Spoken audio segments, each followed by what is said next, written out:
একজন সাহাবী এসে নবী সাল্লাল্লাহু আলাইহি ওয়াসাল্লামকে বলেছিলেন যে আমাদের বাসার পাশে একজন মহিলা আছে, প্রচুর ইবাদত করে, কোনো নামাজ মিস নাই, কোনো নফল রোজা মিস নাই, খুবই পরেজগার, খুবই মুত্তাকি, খুবই খুবই উঁচু লেভেলের মুত্তাকি একজন মহিলা বলে মনে হয় আমাদের কাছে। কিন্তু তিনি তার প্রতিবেশীর সাথে ঝগড়া করেন, এবং বাজে ল্যাঙ্গুয়েজ ইউজ করেন।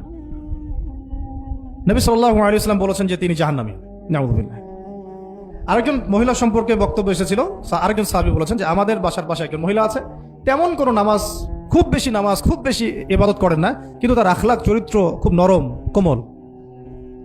নবী সাল্লাল্লাহু আলাইহি ওয়াসাল্লাম বলেছেন তিনি জান্নাতি। তাহলে আমরা এই হাদিসটা থেকে বুঝতে পারছি যে আমলের মূলনীতিটা আসলে কি।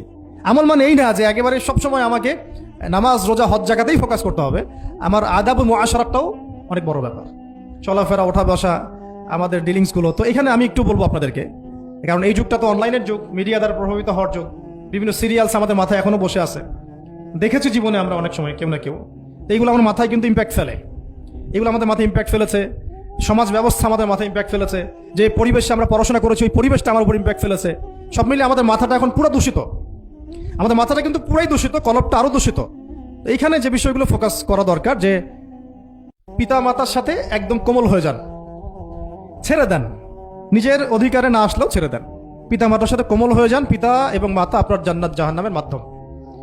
যদি স্বামী থেকে থাকে, স্বামীর প্রতি নরম হয়ে যান, তাকে ছাড় দেওয়া শিখেন। সবচেয়ে বড় কথা, তাকে মহব্বত করা তো অবশ্যই জরুরি, মহব্বতের চাইতেও বেশি জরুরি স্বামীকে বিশ্বাস করা এবং তাকে সম্মান করা।